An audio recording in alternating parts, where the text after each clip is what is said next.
Iginit ng Philippine Charity Sweepstakes Office na hindi pwedeng manipulahin ang Lotto Games. Yan ang mariing sinabi ng ahensya kasunod ng mga haka-haka gaya ng posibleng ma-hack ang sistema ng PCSO. Si Daniel Manalasta sa sentro ng Balita Live. Muling humarap nga, Audrey, dito sa Senado ang ilang kawani ng Philippine Charity Sweepstakes Office hinggil sa mga issue na bumabalot sa kanilang tanggapan. At pangamba kasi ng ilan, mayroong manipulasyon umano sa mga nananalo. Pero kanina, sa pagdinig, sinagot ng PCSO ang mga haka-haka at iba pang duda sa operasyon nila. Panindigan ng PCSO, hindi pwedeng manipulahin ang Lotto Games. Narito ang kanilang pahayag.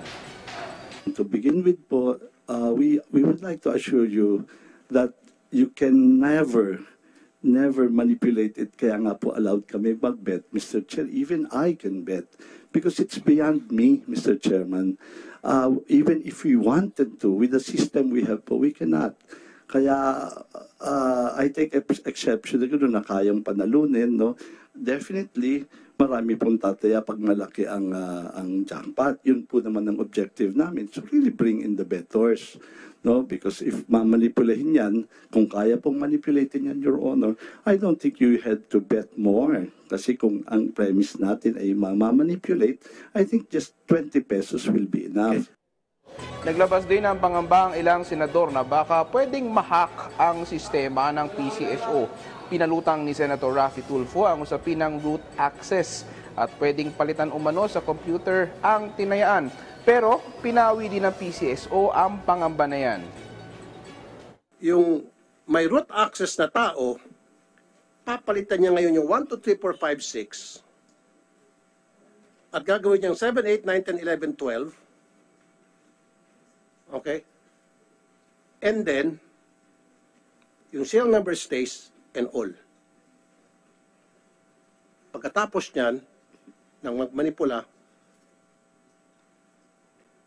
magkakaroon na siya ngayon ng ticket na 7, 8, 9, 10, 11, 12 from a machine na nakatago somewhere.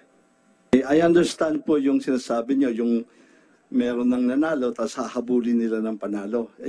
Ganun po ba ang from a system? I would just like to inform the committee that we had the say, ako po, when I came, yun din po ang una kong tinignan. But ang practice po is at 8:30, cut off na po. All bets are separated in a flash drive. Standalone po yun, it's not online. So hiwalay na po yun. So for that alone, hindi na po pwedeng ma-insert yun. May standalone po na computer. In fact, pag nanonood po ang mga tao sa amin, almost real time po ang pagpasok ng bola dun sa standalone na yon.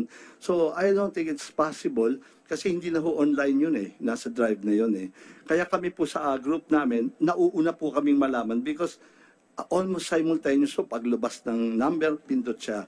Almost simultaneous po. So wag ko kayo mag-alala, there's no way mape-penetrate nila dahil nakihiwalay na po yung lahat ng bets na pumasok. Hindi na po pwedeng dagdagan yon. At our cut-off, kaya po 8:30 kami, cut-off na po yun. At 9 o'clock, draw na po. But there's a 30-minute niya na hindi na po pwedeng pasukan ng bets. Kahit po gustuhin, even online, hindi na po nila may papasok.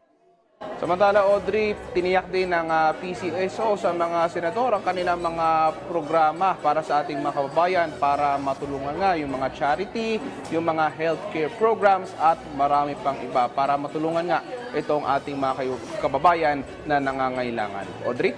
Okay, Daniel, sa panig ng PCSO, ano ang kanilang gagawin para maalis na sa isip ng ibang mga nagdududa na mga bettors, yung mga haka-haka na pwedeng i-manipulate yung paglalaro ng loto? Audrey, tiniyak din kanina ng PCSO na mas lalo nga nilang papaigihin yung kanilang sistema na to make sure na hindi mapapasok nga ng mga hackers o ano mga pagmamanipula. Yun nga kanilang sistema. Yan yung mga binigay nilang assurance sa mga senador kanina at tiniyak din nila na mas lalo pa nilang papaigihin yung kanilang mga kalidad na mga laro para sa ating mga kababayan at para matulungan din yung mga kababayan natin na nangangailangan nga ng tulong. Maraming salamat, Daniel Manalastas.